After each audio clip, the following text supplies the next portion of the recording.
PMP exam format, how will it be? There will be 180 questions in the exam, and you will have 230 minutes to complete the exam. That means you have 2 optional 10-minute breaks for computer-based exam. And even if it is a computer-based exam means online proctored. That means you can sit in the exam from the comfort of your home, but there would be a invigilator from virtual university enterprise watching you, and mic and camera would be on, and he would be viewing you, he will be seeing you. So it will be an online proctored exam. If it is in a test center, naturally that is automatically proctored. And there is another type of exam which is called paper-based exam, which is not available in your region. It is only available in areas where both of the other types of testings are not available. Like the war-torn areas like Iran, Afghanistan and things, they don't have any exam centers. So if at all exam has to be conducted, that has to be conducted on paper. But you can delete this option. We have got only 2 options, computer-based and center-based, right? So I suppose you will be opting for the center-based because that is more risk-free.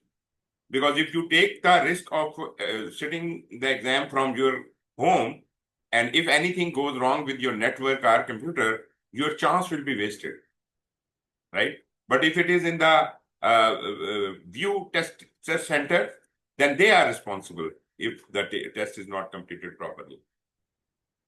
Anyways, questions in the exam could be of several types.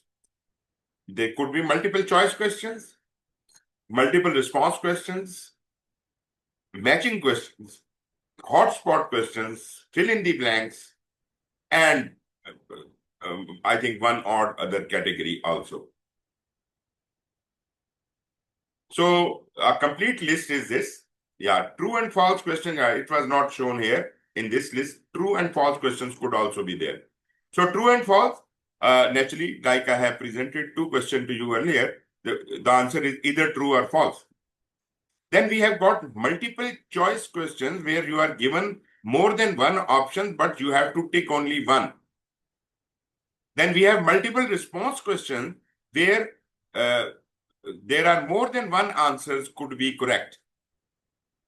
So you could tick more than one areas.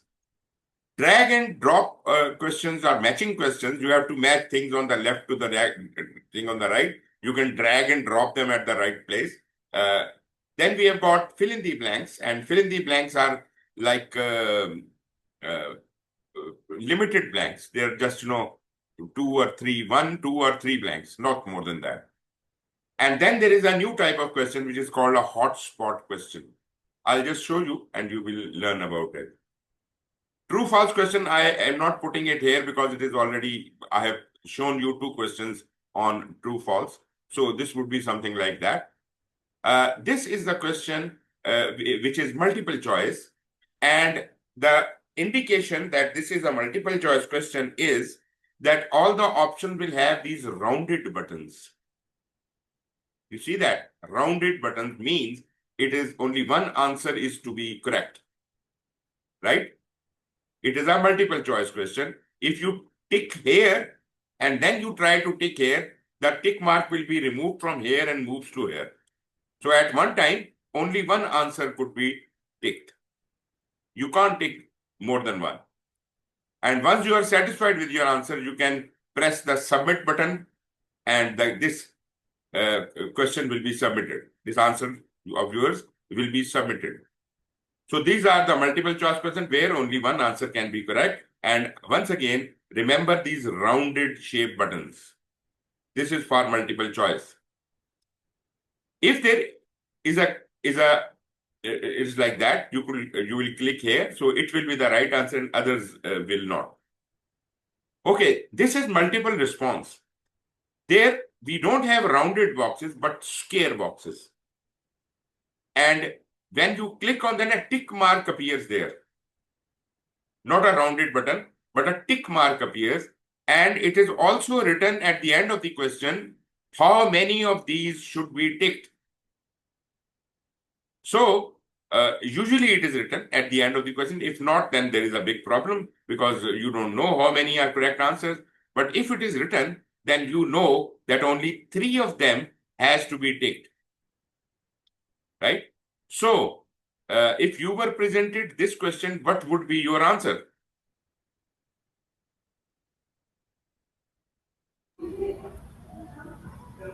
ABC. ABC. And Mark, what did you say? Same, all except quality. Okay, you are right. So this is the correct answer. Okay, this is an example of a drag and drop question. Well, it says on the left-hand side are some of the processes. On the right-hand side are some of the process groups. What do you think these processes relate to? For example, identify stakeholder. You could click on it and drag it to the yellow area next to process groups, which is the relevant one. So where should the identify stakeholder go? Part of the planning. In, Okay, you think planning. Okay. What do you say, Arman? for me, initiating. Okay, you think it is initiating. Okay. Where does the monitor engagement go?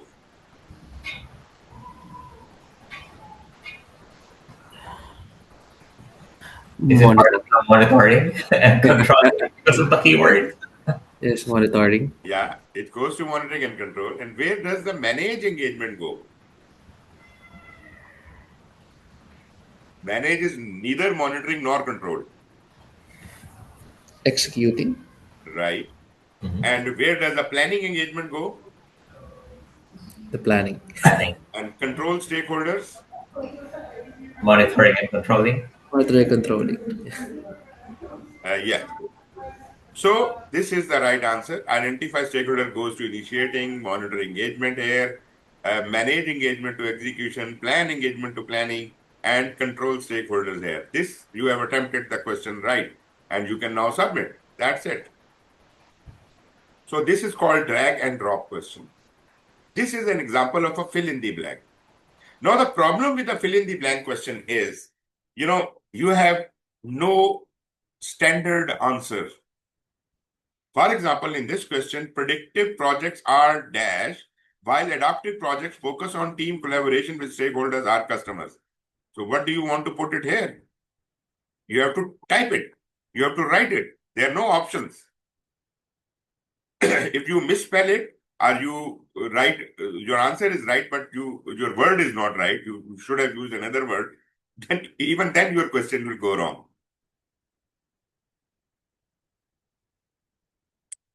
So what do you think?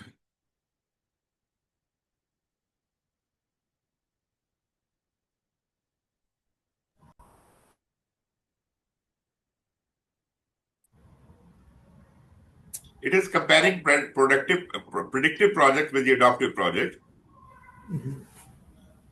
Adaptive projects focus on team collaboration with stakeholders or customers. What does predictive projects are like?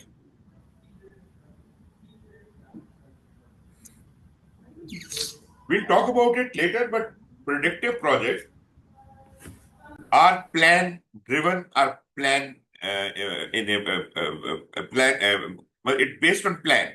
A whole of the plan has to be created upfront, right? And then you can go to execution. But in an agile project or adaptive project, you may not have the whole plan. The requirements are still pouring in, and you start doing some of the work. And you keep doing while the new requirements are pouring in. So this is highly change oriented. Now, just look at it. It is plan driven, right? Now, how would you dream of this world? It could be plan enabled. It could be plan, I don't know, plan related. I don't know how many answers could be there. But this is the only right answer. And if you don't punch it exactly like that, even if you miss out the hyphen, your answer would be wrong. Now, I would say although these are simplest of the questions, but they are most dangerous questions. You have no guideline, no options, nothing available. So these questions could be bad. But at the same time, I must console you that most of the questions in the exam would be from the category of multiple choice or multiple response. The other questions could be very limited, very limited. And naturally, the fill in the blanks will be limited. There is another type of question which could be very tricky. And if you are not really well prepared, you have not studied all the various tools of project management, you may not be able to answer it. Now, it says a diagram would be given to you. It could be a figure which is showing some actual data about our project. You have to understand what this diagram is all about, and it is asking a question about this diagram. Click the area where the cost will increase the most, right? Now you really have to understand what is this chart for, what is it showing. Naturally, it is showing expenditure of money at the bottom and percentage of completion on the vertical scale. And then it is talking about mitigation. Before mitigation is the green line, and after mitigation is the purple line. So what is mitigation? What are we talking about? Why are we mitigating it? So you have to refer back to risk management. You have to keep that in mind. And then you have to say, okay, if the expenses before the mitigation were like this in the green line, so the expenses have reduced in the red line after mitigation, or we have saved some money. So total money you have saved is from this point to this point. But the question is, when did you save at these 4 points? When did you save the maximum? Right? So anyways, I don't know the right answer, but let's say this is A.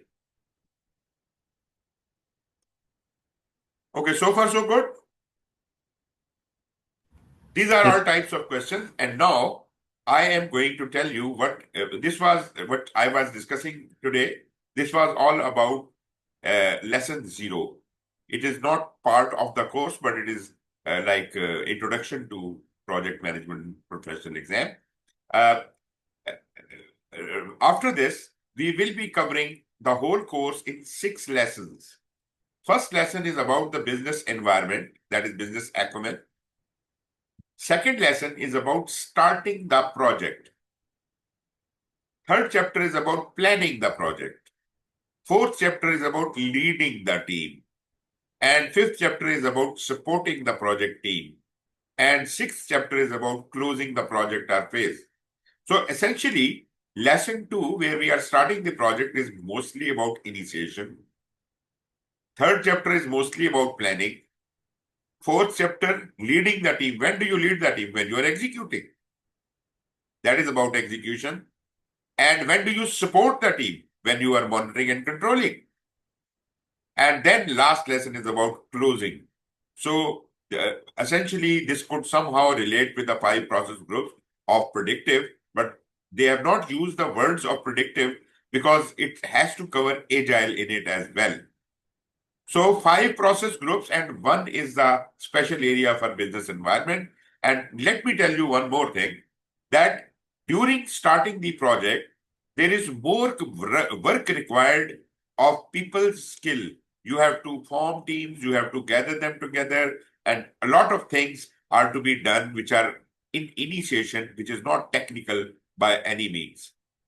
So more of people management is being done in lesson number 2. Lesson number 3 is all about planning. So here it is all the technical work, all the planning about everything. So this is the way of working we are, deliberating on in lesson 3. Lesson 4 is again about leadership, about power skills or soft skills, where we lead the team, right? So there is not much of technology involved, because whatever we plan to do, we will do that. So that is not a very technical work. Actually, we have to maintain and manage our team, push them to work as it was planned. When we are supporting the project team, again, we are dealing with people, but at the same time, there are corrections to the plan to be made. So there is a little technical work involved there as well.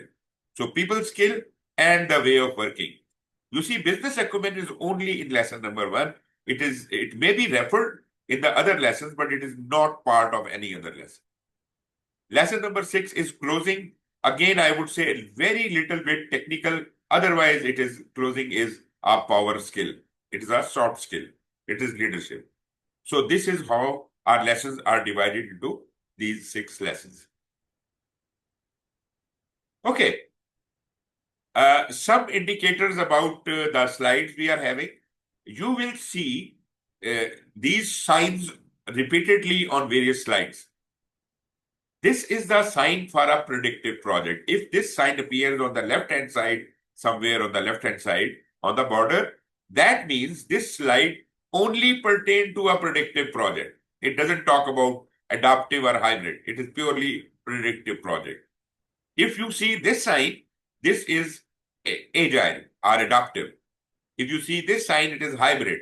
Sometimes you will see more than one signs. Like, you could see predictive and hybrid together on a slide. That means that slide applies to predictive as well as hybrid. And you may have adaptive and hybrid together. Well, that means that this slide is actually dealing with both the topics. Other icons are, like if there is an important slide, you will find this sign with it. If there is some interactivity required on that slide, like, I should interact with you to ask certain questions or maybe engage you in that discussion, this sign would appear on the left-hand side of the slide. If we are talking about using the expert judgment, it's not only the judgment of the project manager, but he may get advice from other experts or consultants. So whenever you are using the expert judgment, the slide concerns with that expert judgment, this scales sign would appear on the left-hand side. If we are talking about a tool or a technique on that slide, this spanner would appear on the left-hand side. If there is a question on the slide, the question mark would be there on the left-hand side. If we want the participants should have a discussion amongst themselves, so this discussion sign would be there. Then I will put you into discussion. I will get out of the scene, and you people will discuss for say 10 minutes or 15 minutes, and then I get back to you, and then you summarize your talk. If there is something special to make a note on this slide, this sign could be there. Now, these are the various symbols which will be used there. Then we have got another kind of symbol, which is called a definition slider, that will appear like this book, right?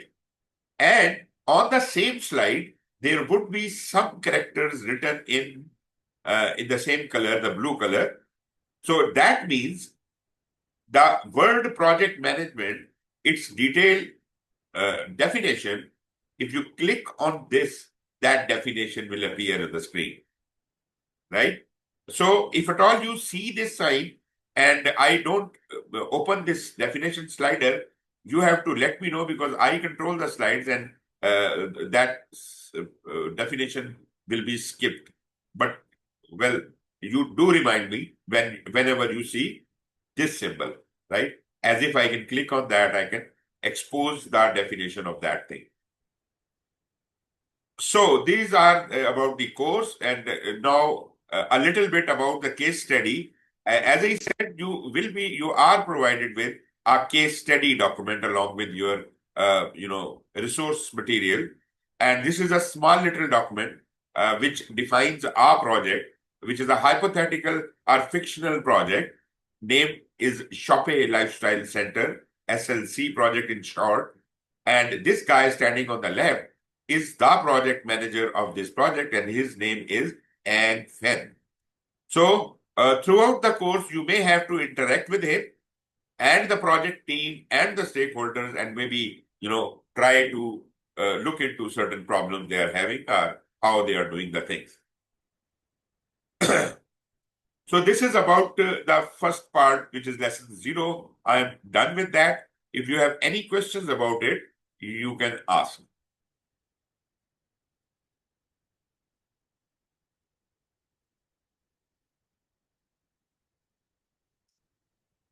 Nothing? Yep, nothing. Okay then. What we can do is we can have another 10-minute break then we can get back to what we were doing. And we will try to do as much as of lesson number 1 today. And the rest of it, we will take it up in the next class. Okay. Okay. So here goes your 10-minute break. Take care and see you after 10 minutes.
Welcome back.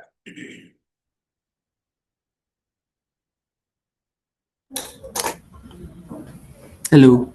Hello. Yes, Marc. Welcome back. Okay, so we are now starting with the next chapter, and that is about the business environment. That is lesson number 1. There are fundamental concepts here, and we must harp on those fundamental concepts right from the beginning. We don't want to dive deeper into the project management as yet, but we want to look at the environment in which the project is prospering. So we will be covering the basic foundational knowledge about business environment. Then we'll talk about the strategic alignment. Then project benefits and value. That is a very interesting topic. Organizational culture and change management. And another important topic, the project governance. And then is the project compliance. These are the 6 topics which are to be covered in this lesson. So I'll try to cover as much as possible today. First of all, the foundations. Okay, before I tell you something, you tell me, what do you think a project is? How do you define a project?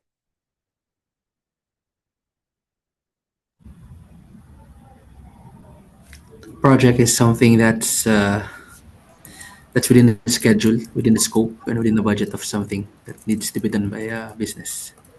Okay, right. And what does it produce? It delivers a specific value that the Value. stakeholders. Okay. There is a value associated with it. There is a deliverable associated with it, which could be a product, service, or result. And the most interesting part is that this is the work of creation. This is not something we have been doing earlier. We are trying to invent a new way of doing things. So this is a creation. Project is a creation.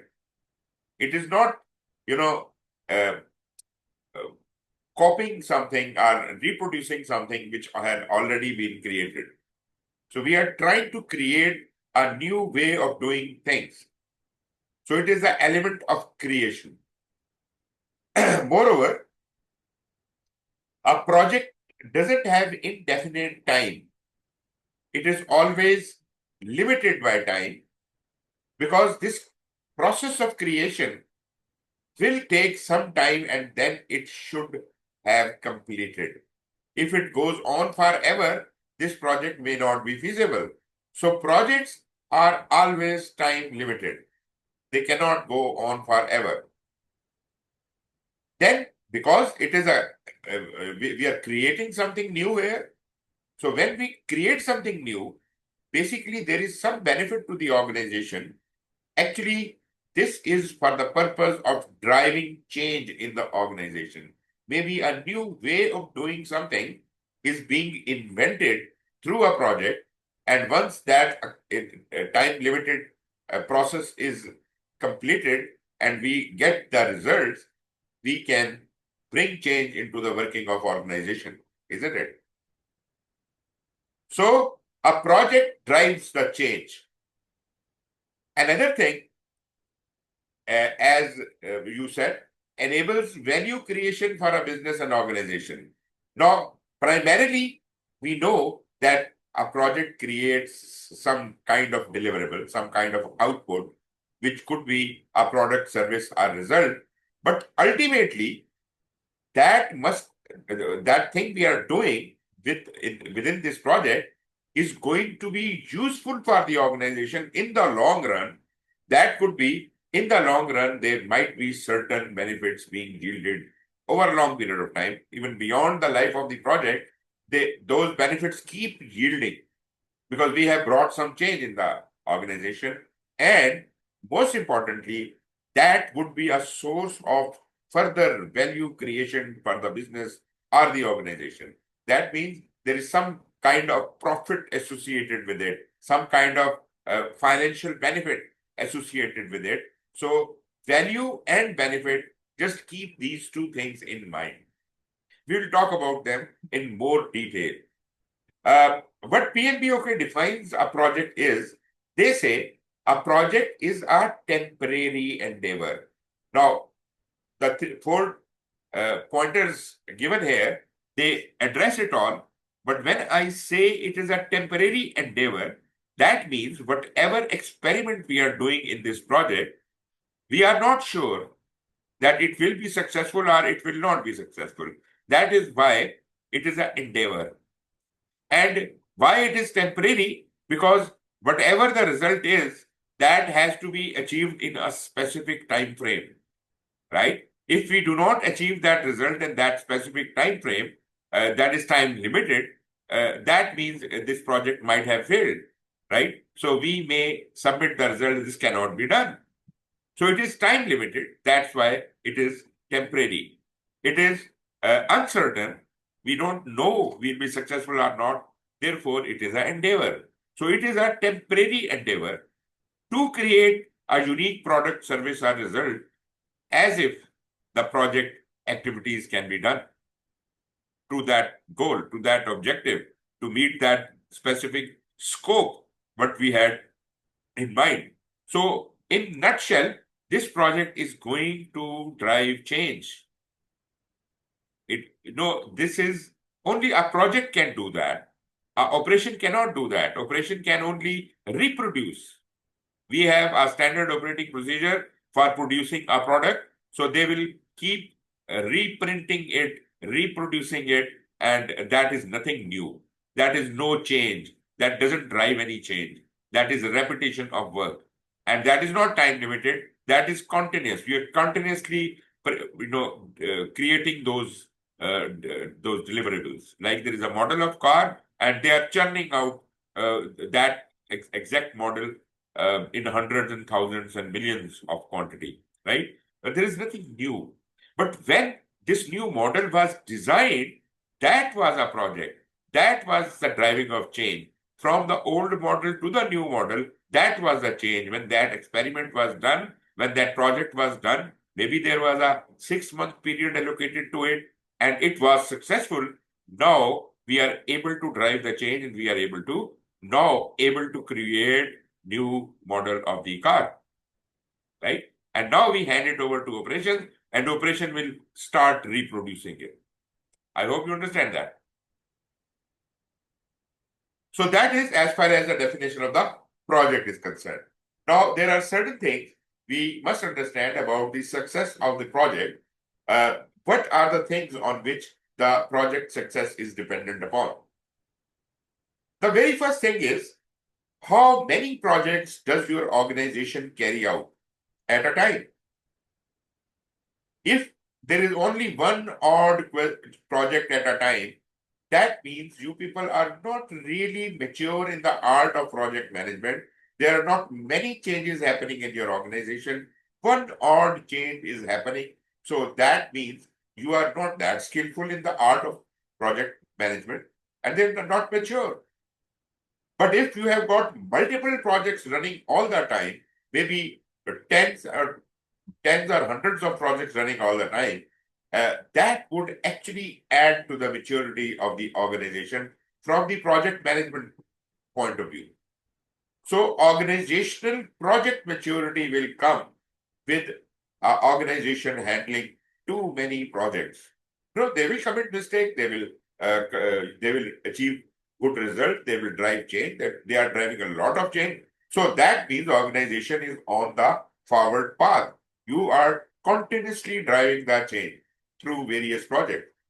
So if in your organization this kind of environment does exist, then you are safe and you are mature as far as organizational project is concerned, and therefore you would be able to do well. That is key to success.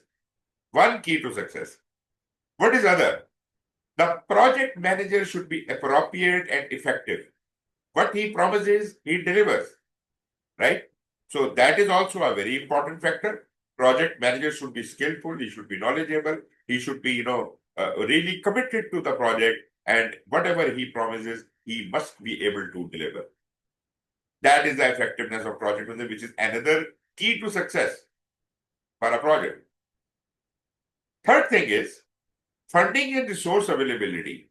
Well, your organization got a lot of project maturity, you have got fantastic project manager, but the people responsible for providing the funding and resources are unable to provide that. So project manager or the team or the maturity is not going to serve anything. You have no funding, you have no resources available at the right time, project will definitely be delayed, right? And maybe failing. So funding and resource availability is another important factor here. Then the team member skill levels, just like we said, project manager's effectiveness. So the team member working under him should have appropriate skills what they are doing. You just do not fill in the team members just to fill in the blanks. They must be appropriate for doing whatever they are hired to do. So if they are not, again, you are heading for a failure. All of these things are important. Then collaboration and communication within the team and with the key stakeholders, that is a very, very important point. You have all the upper 4 points, fulfilled. Organization maturity is there, project manager is effective, funding and resources are available, team members have got skill, but you don't talk to your people. You don't talk to your stakeholders and your team members, and there is a gap of communication. There is no collaboration. That is the downfall of the project. You should be, as a project manager, you should be continuously dealing with the people and the stakeholders and the team members. 90% of the time of a project manager should be spent in collaboration and communication. That is his job. He doesn't need to do the technical work of the project. There are people, there are team members who are responsible for doing the technical work. Project manager should not involve himself into the technical work and the micro level details. He should be talking to everyone, communicating with everyone, improving their collaboration, make them work better. That is also a key to success. Last but not the least is understanding of the core problem and related needs. Understanding of the core problem and the related needs, that means, all the 5 points above, they are completely fulfilled, but project manager is completely clueless about what the real problem is and what is the ultimate benefit going to be to the organization, how does it link with the strategic objective, and what are the related needs. So this is also a disaster. So all the 6 points given here, if they are present, your project is definitely going to be a success. Do you agree with me?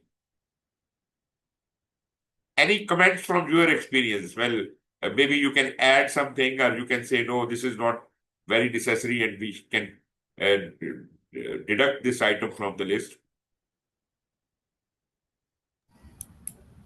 For me, I agree with everything here, Suhail. I So, agree with everything, right? yeah, especially with the funding and resource availability. Yeah, that is As very you important. mentioned, That is very yeah, we work with a no, lot of projects here, and then sometimes, or most of the time, right, the resources are shared. right. So the availability is really, a big driver here to success. This is the biggest cause of failure of a project, when the funding and resources are not available. If not a failure, at least a lot of delay. Delay, correct. Right? Okay. Anything from you, Mark? I'm just thinking maybe it depends on the project, but there are some projects wherein understanding of at least of the domain processes is also Do you think of a important. project where any one of these items is not applicable? No, I mean they are applicable, but Right. you mentioned that you don't have to know at least the details Yeah, or of the course, of course. nitty-gritty of a But certain project. if you want to give any example from your practical experience, that is welcome. That is welcome. No, because for example, I'm also managing a project that's not related to a solution, but more of the end-to-end End to end, process of right? accounts payable, at least in the company, right? So for me to be able to understand the concerns that are being raised in, let's say, in one of the workshops or the sessions that we've conducted, so it's also important that you understand what they are really doing. So I Exactly. think coming from that organization as your background before becoming a project manager is a help. Exactly. So that is the last point, understanding of the core problem and related needs. Your point is covered in the last point. You must know why are we doing it, how are we doing it, what is the strategy we are fulfilling and things like that. I'll talk more about those things. But generally speaking, you do understand what a project is and what is the success criteria for any project. Moving on, how did it evolve, project management? Well, I would say the evolution journey is very simple as far as the definition of project management is concerned. Uh, Initially, PMI gave this definition of project management in 1969, and it is still valid. It is still valid. But since 2022, PMI took a more systems view and added something to it, right? It doesn't mean that the previous definition has gone wild and it is obsolete. No, not at all. Previous definition is very much standing there, but there is an addition to that which we will discuss. So first of all, let's look at the original definition of project management. It says the application of knowledge, skills, tools, and techniques. Now, what are these four things? If you are a project manager, you must hold the knowledge of project management, right? If you have never been trained in the discipline of project management, you will have difficulty handling the project. I have seen in my personal experience, there are engineers and there are other people who have never studied a word about project management. They just have that technical knowledge. What about the business aspects? What about the soft skills and people skills if they don't know them? And moreover, even the ways of working they don't know. They just know the technical work involved. So you need to have, if you are a project manager and you are not only a technical guy, if you are managing a project, you have to understand what project management really means and how does it work. And you should have that knowledge. You should have acquired that knowledge, attended some course. So in university nowadays, I do understand project management is being taught to all disciplines. If you are an accountant, you do go through a small little course of project management. You are an engineer, you go through a course of project management. But again, I would say that the emphasis is on the technical thing, and they don't talk much about the softer side of the project. Anyways, so you should have knowledge of project management. Then, after you have acquired the knowledge, you should have developed the skills. The skills mean you should have tested and gained expertise in those areas by repeated use.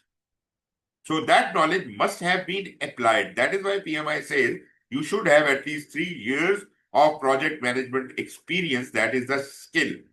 But PMI expects that you should have the knowledge behind it. But if you don't have the knowledge behind it, then these 35 hours are basically to bridge that gap. 35 hours of project management training is to bridge that gap. So you will bridge the knowledge and skill part of it, but now comes another difficult portion. Which tool should we use where in the project? Now, it is not a carpenter shop that you should have some physical tools like a saw or a hammer or nails or something like that. But what are the tools we use in project management? Mark, can you think of a tool you use in project management? Yeah. At least a tool that I use is literal Microsoft Project. Say again? So MS Project, at least I MS use. Project. Okay. You use a software which is a combination of a lot many tools. So that is okay. But if I specifically ask you, name one tool out of those. out of the MS project, there are many tools in it. Within the software, there are many tools. Like there is a resource format, and there is a schedule, and there is a risk register, and a lot many things are there. Well, So, I only use it for creating the schedule because yeah, it's exactly. easier. I would say the computation of all these dates and the Exactly. resources. But the problem is, if you just take our software, then whatever that software is doing, you will imagine that these are what the tools are. But actually, you may need more tools outside of that software, and maybe you have to plug them into your software. And trust me, there are tools available which can be plugged into your MS project or Primavera, because they are not available by default in MS project, right? For example, which is the tool for risk management in MS project? Probably none, right? A basic tool is there, which is called 3-point estimate, but that is not sufficient.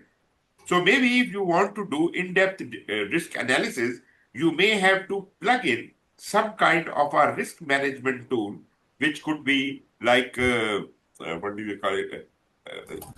One tool is called at the rate risk. So that software can be installed, and that will plug into your MS project and Word files and all other files, and automatically your risk requirements are fulfilled. And well, I'm just trying to mention that any one software is not sufficient to address all the tools. So you have to tailor it according to your need. That is what I mean the tools of a project manager are. A schedule is a tool.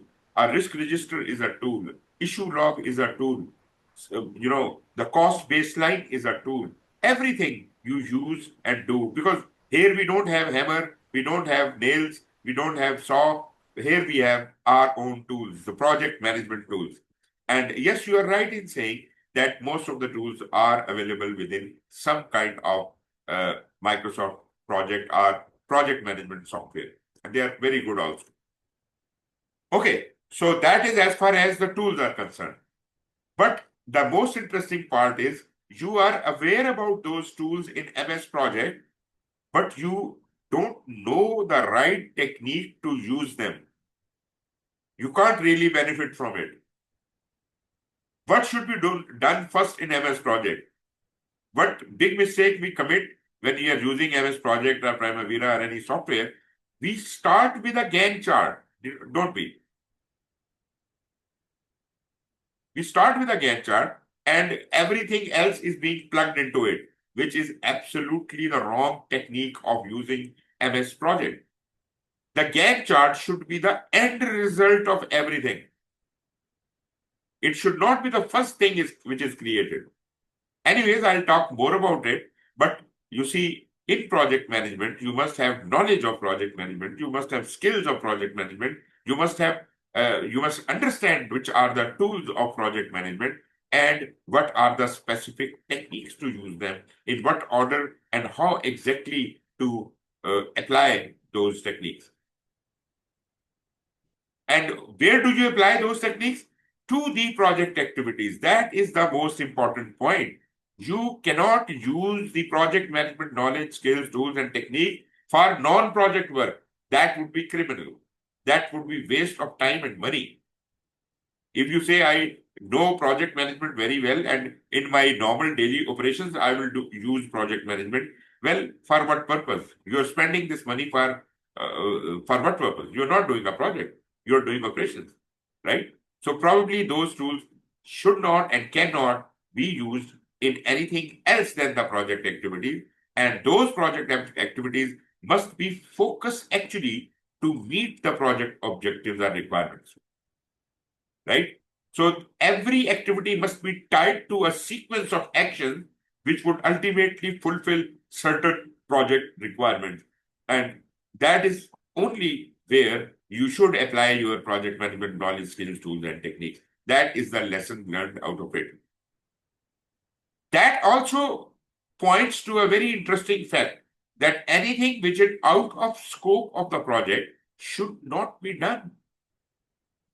You should not do anything which is not in the scope of the project. That means that should be to meet the project requirement. But if you are doing something to please someone, but it is not in the requirement, that is illegal activity you are doing from the project. You are wasting money on those activities just to please someone. It should not be done. I hope that definition is very clear. This is very absolute kind of a definition, very good definition, and it is still valid today. But recently, in near past, PMI had a difference between the terminology with the development sector and NGOs. NGOs do not call their output as a deliverable, or they don't call it, a product, service, or result. They have a conventional name for that. They talk about outputs and outcomes, right? Now, how to accommodate the terminology of output and outcome in conventional project management? PMI did that. In 2022, they inducted those terminologies into the definition of project management. They say projects do not simply produce outputs. And when I say output, that is the deliverable, which is the product, service, or result. So the word output will refer to the deliverable, right? So basically, output is for the deliverable, but more importantly, it enables those outputs to drive outcomes. There are certain, when you achieve output, when you produce a product, then there must be some benefit which would come in maybe short term. That could be called an outcome. Actually, I would like to tell you that every project has ultimately a long-term benefit realization in mind. Say you are constructing a school building, and the purpose of that school building, whoever has created this project, the purpose was to graduate 5,000 students from this school in next 5 years. You have been assigned as a project manager. You are responsible for designing this project according to the capacity and ensure that it is strong enough and it will survive for that much time. But as far as graduating 5,000 students in 5 years is not your responsibility as a project manager. So what is the output you are giving? You are giving the school to them. What is the outcome you are giving?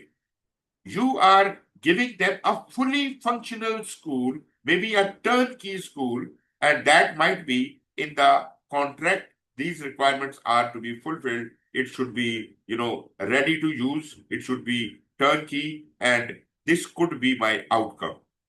So the building of school is an output, but in what condition that building should be handed over to the customer is my outcome. That is my very short-term benefit. These are those benefits which could be realized within the life of the project or short after that. But as far as the long-term benefits are concerned, whomsoever is going to be handed over this building of school, they will start running it, and they will start, enrolling students, and they will study, and they will start graduating. So they will yield those benefits. It is not the project manager's responsibility to yield those long-term benefits. So remember, whenever I say outcome, they are benefits, but they are very short-term benefits, and those benefits could be realized during the life of a project. And when we hand over the output and the outcomes to them. And as far as the long-term benefits are concerned, that is covered under the benefit realization. Maybe it could be spread out for next 5 years. And I am not responsible for that because I have handed over the output of the project to them. And they are now in charge, and they are running the school, and they would be responsible for ultimate benefit realization. So that is why we introduced these two terminologies, output and outcome. Output is the deliverable, which could be the product, service, or result. Outcome is the short-term benefit, not the long-term, but short-term benefit, which could be realized during the life of a project. Are we okay with these two definitions? Both are correct. Both are applicable. But if you are considering an NGO or a development sector, then probably the second definition could be supplemented to the first definition. If you're not dealing with that kind of environment, then the first definition fulfills the purpose. Right? Okay, moving on. Now, let us briefly talk about the various types of project life cycles or development approaches, or you can call what are the various methodologies to do a project. Naturally, the traditional methodology is the predictive or waterfall model, which is traditionally being used for centuries, and we are in the habit of doing things in that order. We first plan things, first collect requirements, then plan things, and once the plan has been approved, then we start doing it, we start executing it, and then we monitor and control and things like that. But in the changing world, the things have slightly changed. Why? Because we have made the change in an ongoing project almost impossible or difficult to induct, because we are strictly tied to our approved plan and we don't want anything to change. We have created a very strict procedure. If there is a change to be introduced, there has to be permitted by some authority and things like that. What about a project in which the customer keeps changing the requirements all the time, and that is very much justifiable? Customer wants to improve while the thing is being created. So why do we resist that? Why do we say to the customer, please don't change anything, whatever you gave the requirement, we are only going to create that? No. In Agile, in adaptive system, we have such a mechanism that we keep collecting the requirement, and whatever can be done, we can start doing it.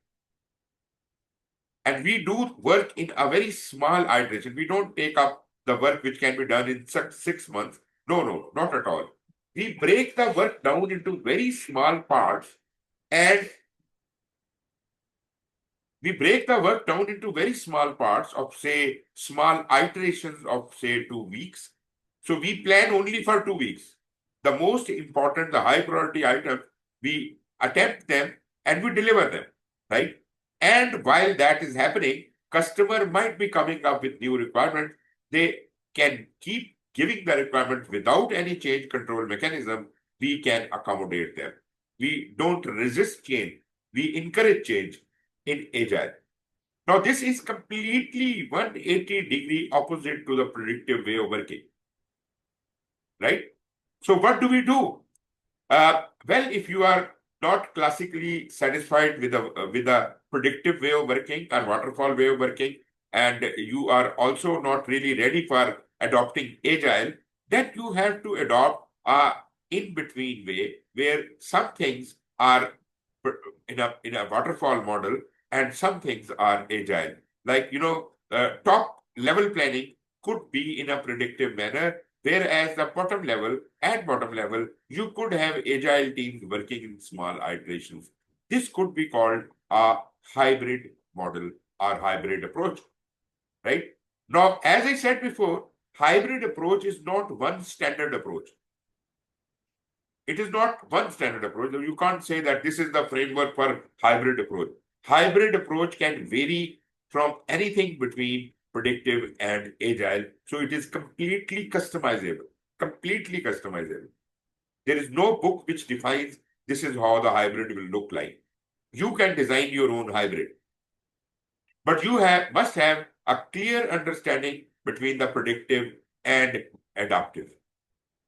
So, predictive method is purely plan-based, where all the activities are completed in distinct or linear fashion.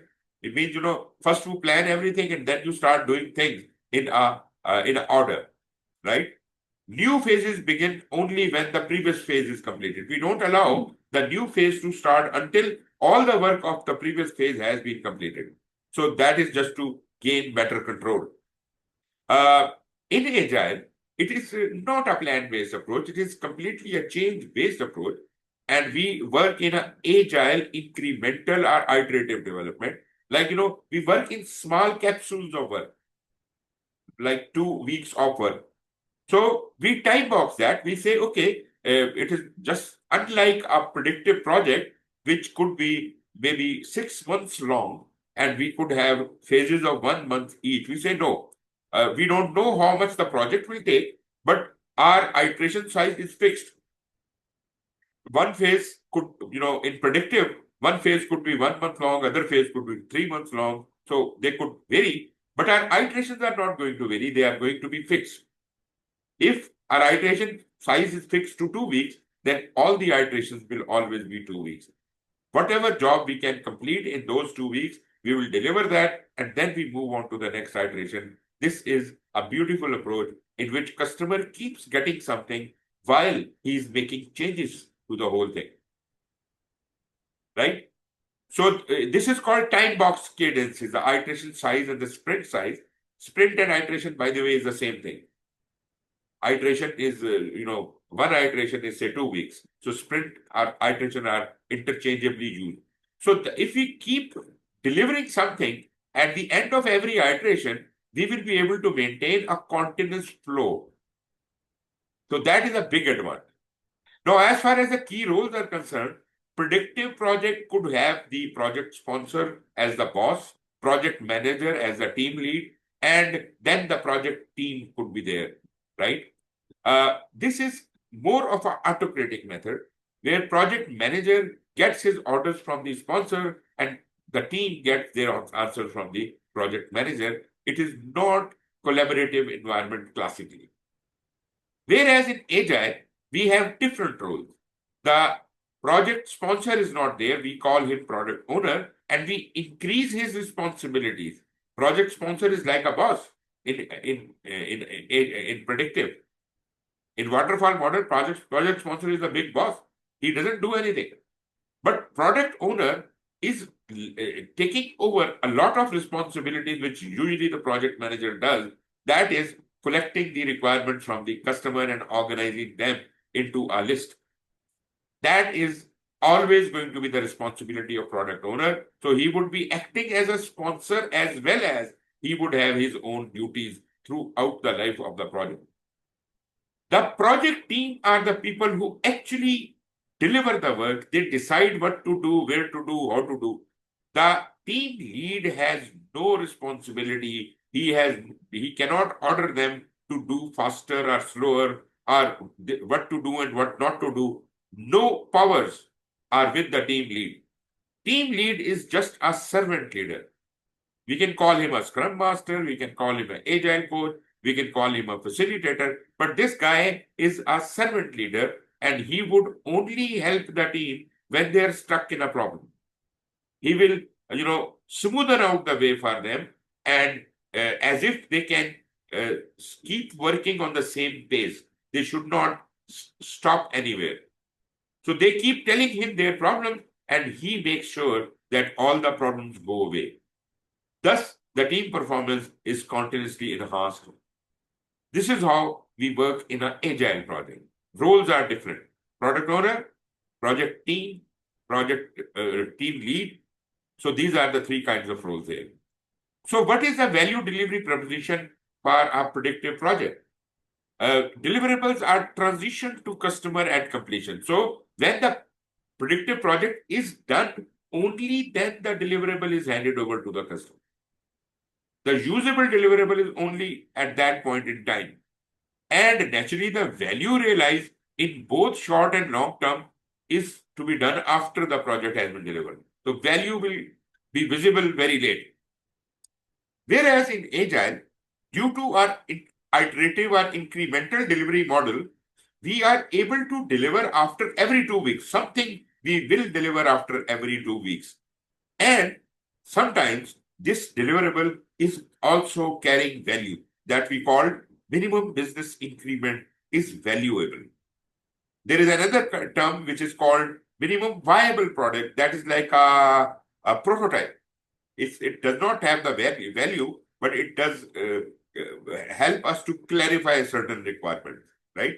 So minimum viable product and minimum business increment, these are two terms we use. So that means we keep delivering value throughout the life of the project. We don't have to wait for the end of the project. And as I said, hybrid is going to be some combination of predictive and agile. This is how it works. So we'll talk more about these things, but broadly, I have explained the difference between these three approaches. Any questions?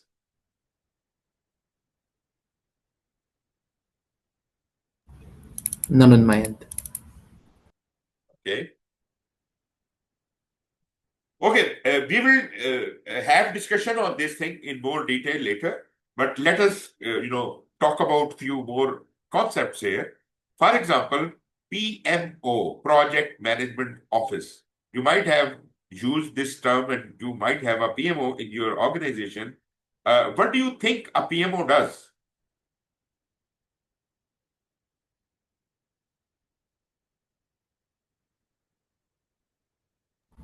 Yes, Arman?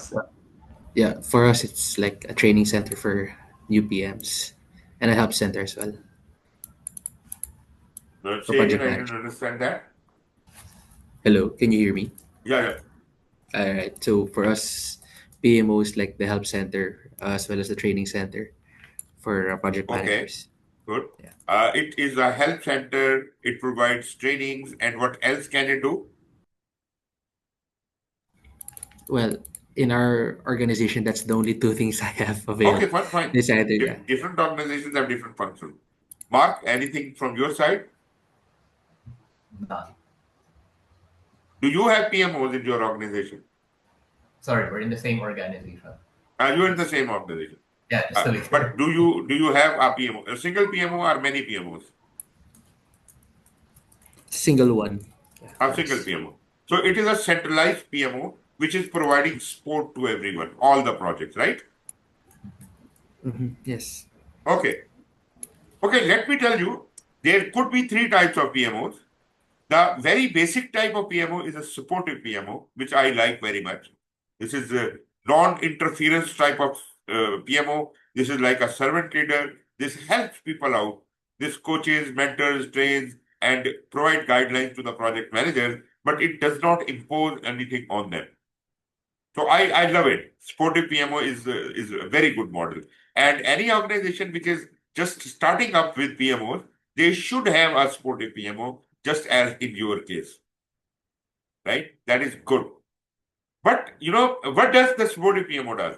They develop the best practices. Now, what are the best practices? There's a big question. What are the best practices? And what is the standard? Does the standard tell us the best practices? What is your answer to that? Not all the time. It Not all the time. depends. Then what does the standard tell you?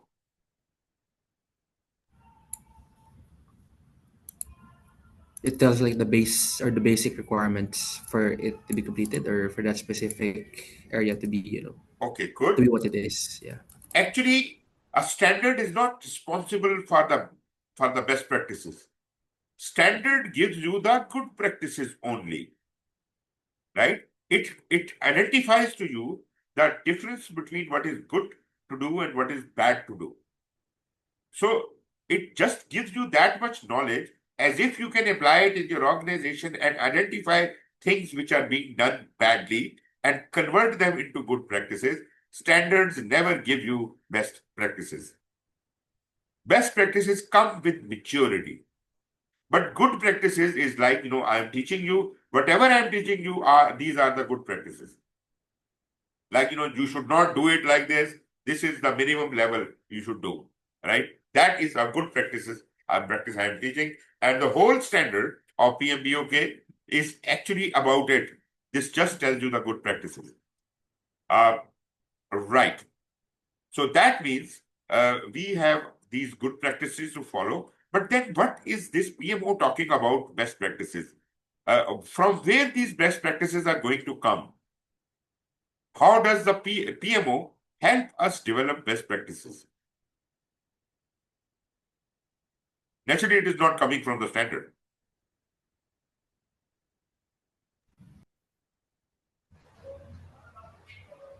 Mark, any ideas? Yeah, just to clarify the question, how do we get best practices Mhm. in the PMO, right? We used a terminology earlier that was organizational project maturity. You remember that? In a previous slide, I did mention organizational project maturity.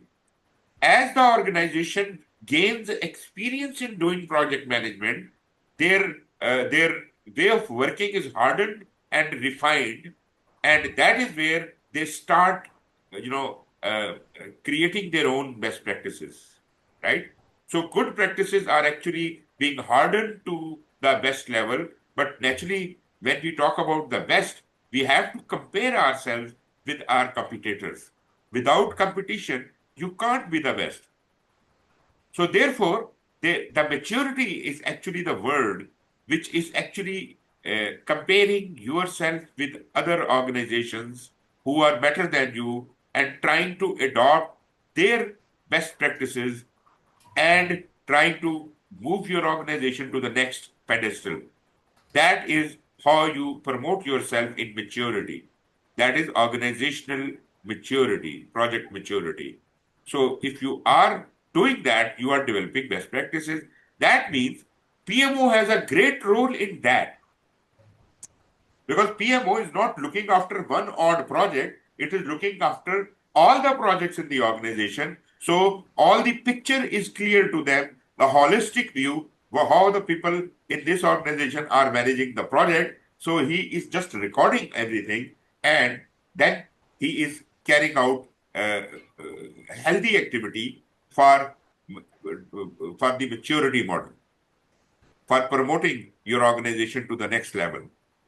So basically, the PMO would be responsible for developing best practices, different methodologies, which will time to time keep coming. Like right now, we know that we have got predictive and agile and hybrid.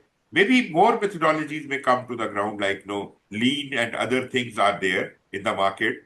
Maybe there are not many things. We can keep marrying them up like Kanban and other things, they may come up with new methodologies. So basically, as we mature, we keep learning about new methods of doing things. New standards will be developed, new templates will be developed.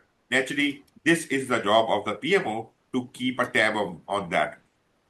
Moreover, PMO acts like a servant leader for all the projects going on in the organization. He provides his coaching services, his mentoring services, he trains those people, he guides the project managers. So he is a wise guy in the organization, or it's a group of people who are kind of a little bit more learned than the project managers, and therefore they are in a position to guide them. So that is a supportive PM. But at no time did I say that this supportive PMO can command, can give orders. No, they are just servant leaders. They don't order around. Now, although they could come up with various templates, like in this project, there are certain things like progress reports are coming to the PMO, and the PMO is having a lot of difficulty because everybody is using a different progress report. Everybody has created their own format. There is a need for some kind of standardization as if the life of the PMO can be easier, right? So maybe the PMO, supportive PMO, goes to the big boss and asks him, is it possible that I can create a template which everyone can follow? Can you order them to follow that? The boss says, okay, you create a template and get it approved from me. And once it is approved, I will mandate it on all projects that they will submit their progress report on that format. So, although it is not the authority of the PMO, but with the authority of the chief executive officer, he has implemented those templates. But this is just one template I am talking about. And this is for the ease of the PMO that he gets the reports in one format. But what about the other documentation which is done in every project? should they not be having a similar standard or similar templates? Yes, of course. Why not? So he creates a template for a charter, template for this, template for that, and he can make them available uh, to all projects as if they can use if they want. If this is not mandated, then it is their option. They want to use, they can use it. So supportive PMO does not mandate anything. They just create the templates for the support of ongoing project. Now, when you have created these templates and your boss is too happy with it, and he wants all of those templates to be implemented, so he may give you a little more power. He could say, okay, I give you the authority to create these templates and, ensure they are complied with. I give you the power of ordering the project to follow these standards and templates, and you can conduct their project audit and tell me what they are doing wrong. So what we have done is we have promoted the supportive PMO to the level of controlling PMO. It is now monitoring compliance with the project management standards, policies, procedures, and template. So a little more authority, right? This much authority is okay with me. But naturally, I am a big fan of supportive PMO because it is non-intrusive. But controlling PMO is also okay. But the third category is very dangerous. That is a directive PMO. In a directive PMO, you give all the powers to manage all the projects to the PMO. PMO is completely the boss of all the project. He orders all the project managers. He manages all the resources which are to be provided to the project, all the projects, and he coordinates all the communication across all the projects. Now that means this is highly autocratic. Project managers are stripped of their authority here. So this could be highly dangerous if the people managing the directive PMO are not experienced. They may cause a lot of problem. So I generally say that directive PMO is not the solution. Humanly, we tend to do error. So we cannot be the gods. Therefore, directive PMO is not advisable until unless there is a very highly autocratic situation like a military base or something, and they have got a completely directive kind of a thing. So, yes, but I don't like it. Right? There could be other types of PMO also, but as far as the PMBOK is concerned, that talks about these three approaches only. Like there could be a centralized PMO, like in your organization. I said, you told me that there is only one PMO which looks after all the projects, right? So it's a centralized PMO. I have seen many organizations which have got lot many projects going on, and a single PMO can't handle them. So what they have done is they have distributed PMOs, like every department has their own PMO, and all that departmental projects are reporting to that PMO. So this might be a good option, a distributed thing. Or it could be like you have a centralized PMO and you have departmental PMOs. The departmental PMOs are getting all their orders from the centralized PMO, and they are actually responsible for their department. So there could be as many types of models you could create, but yes, there could be such like arrangement. Now, this is normally what we talk about a predictive project. These supportive, controlling, and directive PMOs are in a predictive project. What about agile environment? Actually, we do a similar work in agile, but we have different names for it. And we are not advocating controlling and directive. Rather, our PMO in agile is usually just supportive in nature, because servant leadership is mandatory in agile. So, out of these three styles, the most suited style for agile is supportive. But we don't call it a supportive PMO. We call it either our agile center of excellence or our value delivery office. Right? Well, if you ask me, I would say they are slightly different. Agile Center of Excellence is something which is voluntary. It is kind of a kind of a space available where all the project manager come to discuss things with each other. It is informal, right? So, Center of Excellence is a voluntary sharing of information. So this is very useful, and you don't have a staff in it. You just provide a room, and people mentor each other. They come to this room and they have a problem. They discuss with other people. If you have a value delivery office, that is a formal office, like a PMO. That is a formal office, and that is actually responsible for the value delivery. Because I told you, minimum business increment is where the value is delivered to the customer. So whenever a NBI is given to the customer from an agile project, we noted down that this is our value delivery.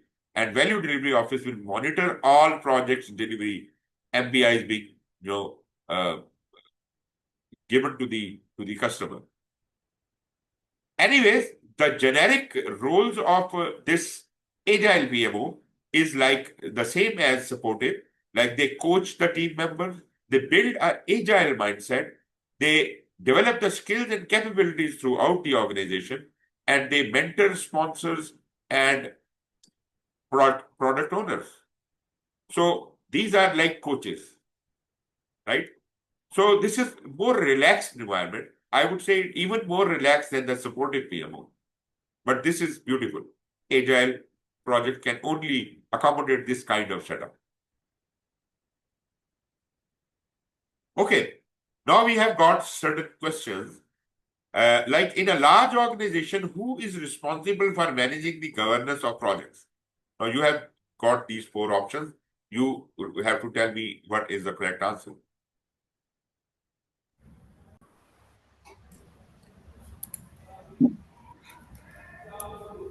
Do we just say it or? How do we answer? Which one? For example, B. Yeah. B, yes, of course. Yeah. So, who is responsible for managing the governance of project? We have not talked about governance so far, but you are right. The governance is to be kind of shaped for the project by the PMO, because this is something which is outside of the responsibility of the project manager, and only PMO could look at the big picture. We'll talk more about governance later. Next question. Oh no, there's no more a question. Next title, next topic is organizational project management. And I suppose this is going to be our last topic today, because there is a little deliberation and discussion on that. Well, you see, in this diagram, we are showing you organizational project management, OPM. Now, we have used a similar term earlier. We called it organizational project maturity. Right? But now we are talking about organizational project management. That means we are not only talking about the project management, but other levels of project management, the higher levels of project management. And this is the big picture. This big picture is involving, you understand what is a program. Program could have many projects in it. They all are related projects, and they all are working towards a single goal of what the program has. The program objective, they all are actually fulfilling that, right? So projects could be independent also, but projects could be part of a program, and many projects and programs could be part of a portfolio. So whole of this complex of portfolio, program, and project is called organizational project management. Actually, why we do that? Because managing projects is a different subject, managing programs is a different subject, and managing portfolios is a different subject. Rather, I would say there is a separate PMI standard for each one of them. Like a guide to the project management body of knowledge, 7th edition, is the standard for project management. For program management, they have a separate standard which is called the standard for program management. And then they have got a separate standard for portfolio that is called the standard for portfolio management. They are both in 4th edition. Program and portfolio, they are both in 4th edition. So, whole of this system of portfolio, program, and project, the whole complex thing is called the system of value delivery, or in short, we can call it organizational project management. All of this is called organizational project management. No, there is a difference between the words project management and organizational project management. When you say project management, that is only about the management of a project. But when you say organizational project management, that means that we are talking about projects, program, and portfolio. Although I told you there is a separate standard for program management, a separate standard for portfolio management, and trust me, there is a separate standard for organizational project management.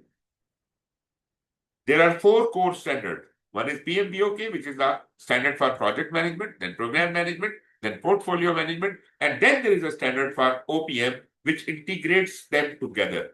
Everything is integrated into one big whole. That is called OPM. So whenever you listen to this term, organizational project management, do not confuse it with project management. That includes project, program, portfolio, everything. So here we are talking about a system of value delivery because, okay, one more thing. You remember in the definition of project, we said projects bring change. Remember that.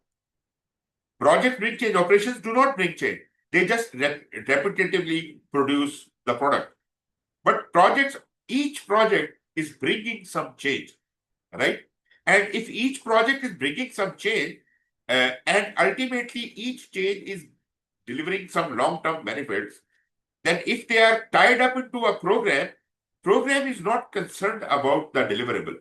Program is going to consolidate the benefits of all the program, all the projects within the program, and it will realize a program level benefit, which is a consolidation of all the benefits. That means program objectives are aligned with the strategic objectives through these benefits, not through the deliverables.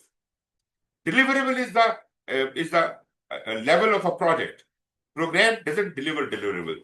Program delivers benefits, a larger benefit. Although every project does have the capacity to deliver benefits in long run, but when we tie up many projects together in a program, then program has the responsibility of realizing all those benefits and consolidating them and ultimately delivering those benefits, not the deliverable, those benefits to the customer. Okay, so that is the internal thing, which is called the system for value delivery. Now, a whole of your organization is under some kind of external and internal environment, which we'll be talking more about. External environment are which are not in your control, but they are influencing your organization in one way or the other. Like it could be weather, it could be law and regulation of the country, it could be any factor which could affect your organization. Their way of working could be impacted by that. This is not under their control. So these are called external environment. And internal environments are those which are created by the organization internally, like they have got some SOPs which are to be followed by everyone. They have got some procedures, some guidelines, some SOPs to follow. So these are the internal environment. They are under the control of the organization, but they are impacting everything which is happening in the organization. Within the internal environment, there could be operations, which is the normal working of the organization, and there could be a system of value delivery, which we call organizational project management, which includes portfolio, programs, and projects. So this does exist in the internal environment, and operations also exist in the internal environment of the organization, but they are all impacted by the external environment as well. I hope that makes some sense. Anything you are not really very clear about?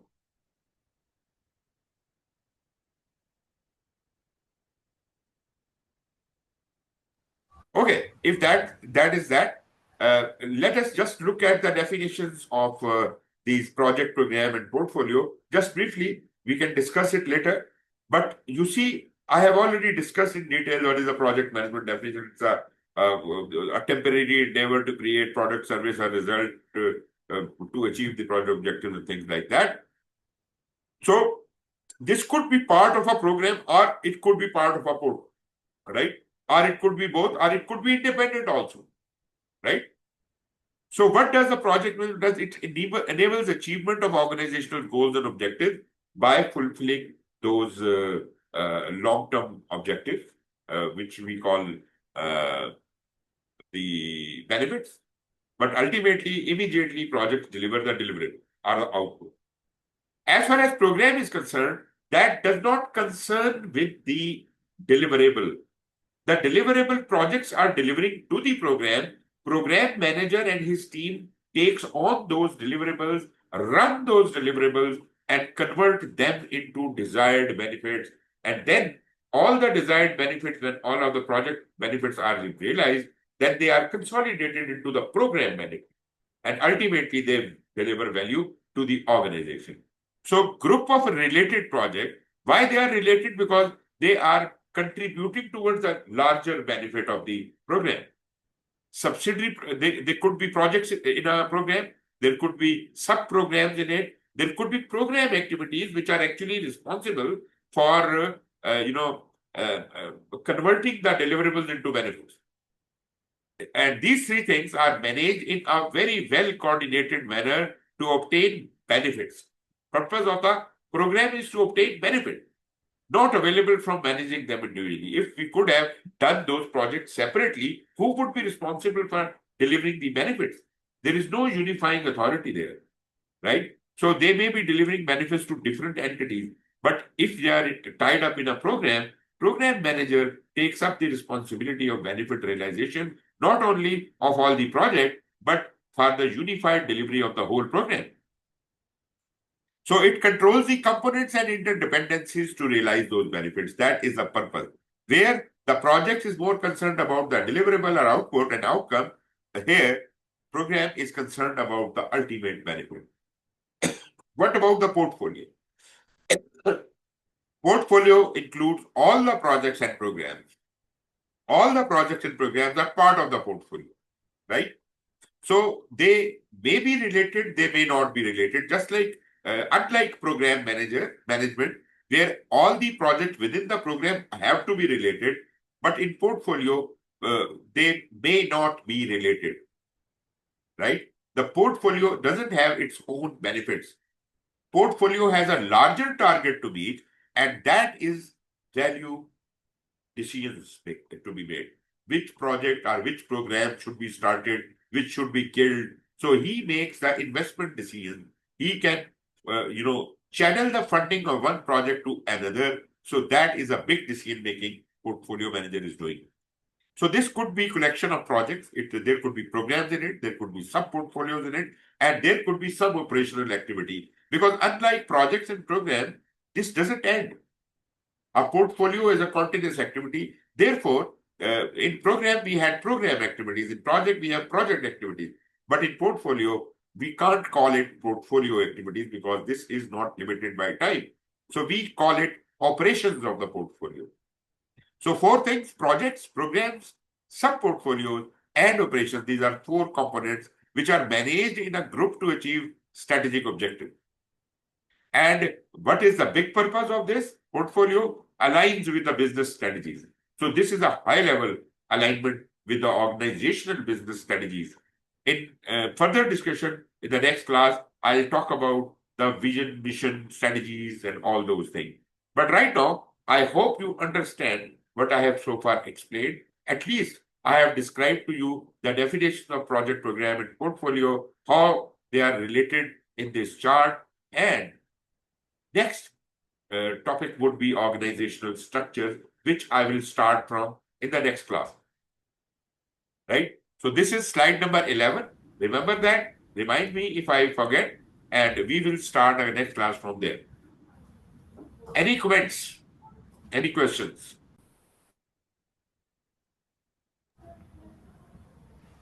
For me, no Okay, questions, but good. yeah, comment is pretty excited to But, start this journey with you. right. So very informative, right? Beginning Thank with you. with the OPM.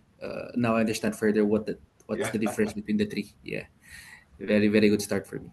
Thank you. Mark, how are you? Is it all right? Absorbing? Yeah. Yep, So yep, absorbing. Yeah. Okay, thank you. So we for me, call it a day. Tomorrow again, same time, we'll be meeting and we will continue on from this slide onwards. So let's call it a day. Thank you very much and take care. See you again tomorrow. Bye bye. Thank you.